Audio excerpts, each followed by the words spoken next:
Hey, what's going on, folks? This is Keith, and you're watching Barber's Auto Help. Well, chances are, if you're watching this video, you probably have a Ford vehicle and you're having a problem with it not either wanting to go into park or go into the correct gear, and also your shifter is loose. I myself recently have had this experience on my Ford Ranger. However, if you're watching this video and you have a different vehicle other than the Ranger, this information can apply to your vehicle as well if it's equipped with a shifter such as the one shown in the video. However, this procedure may not be exactly the same for your vehicle, and also if you have a Ranger that is not an '04 Ranger, there may be some slight differences as well.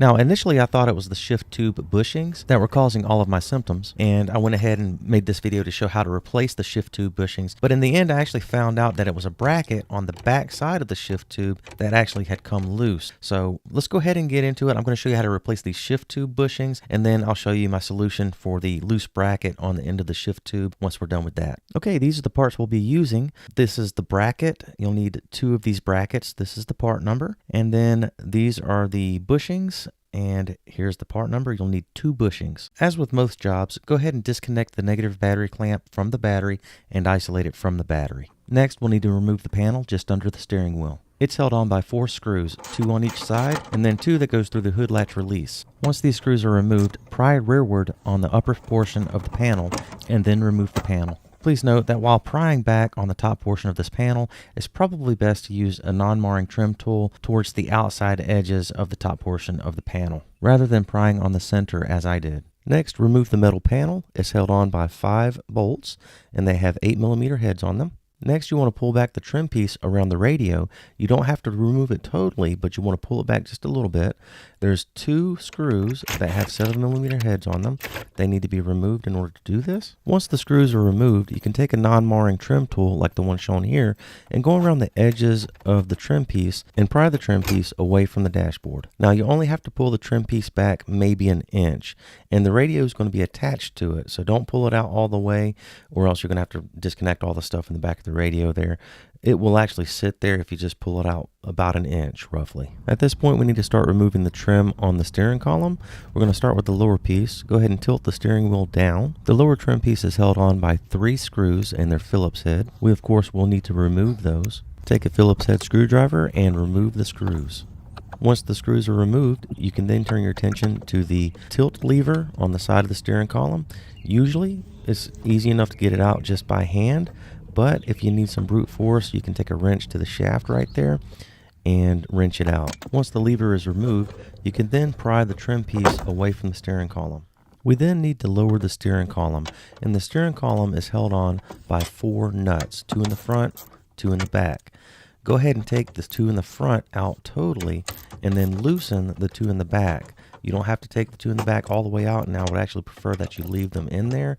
You're just going to let the front of the steering column dangle down. Now, on this bolt right here, it's a little bit awkward to get to because this thing keeps getting in the way here. We're going to go ahead and reposition that and get it out of the way.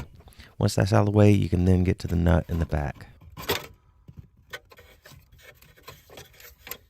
Now, I recommend loosening the back nuts just until they're hanging on by maybe 3 or 4 threads.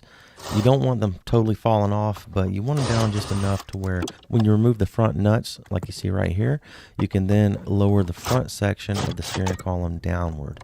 Once the steering column is down, try to support it somehow. You can see that I got it resting on the seat here. You actually probably want to support it a little bit further up, maybe put a book above the seat and then rest the steering wheel on top of that. You don't want to put too much stress on the back side of that steering column. Once the steering column is lowered, we can then remove this panel here, and it has a total of 5 screws holding it in. There's 3 up top here. Go ahead and remove those. You'll need a 7mm socket, and then there's 2 on the bottom, 1 on this side of the steering column and 1 on this side of the steering column. Once these screws are removed, you can then take a non-marring trim tool and pry along the edges and pop the panel out. Once the panel's popped out, you'll need to disconnect the headlamp switch and the dimmer switch from the back side here. This is the headlamp switch here, and what you do to disconnect it is you push in on this little lock thing where my thumb is while you're pushing back on the connector. And it's easier to do with 2 hands instead of 1 while I'm holding the camera there, but that's the basic principle in removing this, is push in on the locking tab while you pull the connector rearward. And I got it loosened a little bit there. We'll just pull straight back on it. At this point here, you can pretty much remove this trim piece. Now you can see I made a little bit of a mistake here. I should have had the vehicle in neutral or drive to get that shifter out of the way a little bit more so that I can get this panel out, but I forgot to do that. And if you do it that way, you want to make sure that your parking brake is applied. Of course, the vehicle is not supposed to be running at all during this whole process, but you want that shifter to be down. Now, once that shifter's out of the way, you can then pull that panel straight up. Now, mind you, the dimmer switch is still hooked up. We can now disconnect the dimmer switch. Now, what you see me prying up on here is the locking tab for the dimmer switch. You gotta pull it up and away from that little nipple that you see on the back of the dimmer switch, and then the connector comes right off. Again, I'm doing this one-handed. It's a lot easier when you use two hands. And sorry guys, I had to disconnect that off camera, but once it's disconnected, you can then totally remove that panel. Now, on top of the steering column here, you have another cover that needs to come off to gain more access to the shift tube. Go ahead and remove it as shown. Now, we also need to pull this cover back right here. And the way we do that, on the bottom here, there's a little lock tang. Push in on it while we push up on the cover, and that releases it from that holder. Once that's released, go up to the top here, and there's another nipple that sits on, and that's already loose. You can then pull it straight up and get it out of the way. Now, it also helps to remove this wire from the holders right here. It gives it a little bit more slack for when we pull up on the shift tube. We can now remove the bolts that hold down the caps for the shift tube, and the tool that you're going to need for this is a T30 socket, and I'm using a 1/4 inch drive ratchet with that socket here. So go ahead and loosen all those bolts and remove them completely, and then you can remove the caps. Once the caps are removed, you can then pull straight up on the shift tube as shown, and then you can remove the bushings. Now you see that there's a slit in the middle of that bushing there. That allows you to pull one side of the bushing and pull it straight off. It's the same process for the rear bushing. At this point here, guys, what I like to do is take a rag and clean out where that bushing rides inside the steering column for the front bushing and the rear bushing. And I also like to clean the shift tube where both of those bushings ride as well. Once you have everything cleaned up, you can then install your new bushings, and the bushings are installed as shown. The rear bushing is installed in the same manner. Once you have your shift tube bushings in place, you can then put the shift tube back into the recess of the steering column. Now we can go ahead and put our new retaining caps onto the steering column, the one in the front and the one in the rear. Once you have your caps installed, go ahead and run the bolts that hold the caps on down by hand. It's very important that you run these down by hand so that you don't possibly cross thread the threads. Once you have your bolts ran down by hand on the front cap and the rear cap, you can then proceed to torque down the bolts. Now, I don't have the specification as mentioned earlier. I'm not using a manual for this, but you do want to torque these down to manufacturer's specification. Once the front cap and the rear cap are torqued down to specification, this project is basically reverse procedure. Just follow this video's instructions in reverse order. While I don't intend on going over every step in the reverse procedure, I will mention a few things that may help you out in this process. When installing the shifter cover, be sure it snaps back into place in both areas. Then make sure that your wire is placed back into the holder. When installing the upper steering column cover, be sure that the screw guides are in the correct place. You have one on the right hand side and one on the left hand side. While putting the steering column back into its place, it's beneficial to have a partner hold the steering wheel up as you put the nuts back on.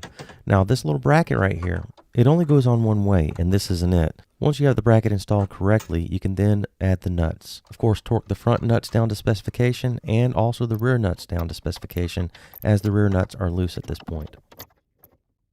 Of course, another good point to bring up here is when you go to put the lower half of the steering column cover on, you'll notice that it has cleats and clips on both sides of it, and they go up into special receptacles inside the upper cover and they snap together. Of course, after you're done reassembling everything and you've placed the vehicle back into park, you can then reconnect your negative battery clamp. And at this point, you're pretty well done. Be sure to verify proper operation of the shifter before test driving. Now, getting back to what the real problem was with my Ranger, if you look up underneath the dashboard, say put your head where the brake pedal is and the gas pedal and look straight up, on the very end of the shift tube, there's a little bracket that connects to the shift cable. On my vehicle, that bracket was loose. You can see there's two bolts right here that are loose. Now, what I was able to do, and it took a little bit of doing, it was kind of hard to get back there, but I was able to get back there with a 1/4 inch drive ratchet and tighten both of those bolts up. Now, what I would suggest doing after you tighten those bolts up, take one bolt out at a time and apply a little bit of blue thread locker on it and put it back in, torque it down, and then take the next bolt out, apply the Loctite to it, and then reinsert it and torque it down. And that'll prevent this from happening again in the future. Well, folks, that is it. As always, please read the entire description down below this video before you attempt this or apply any of this knowledge. There may be some things I need to clarify. That's where I do that. Please read that, guys. And also, please read the disclaimer at the very end of it. Thanks again for watching. Please like and subscribe.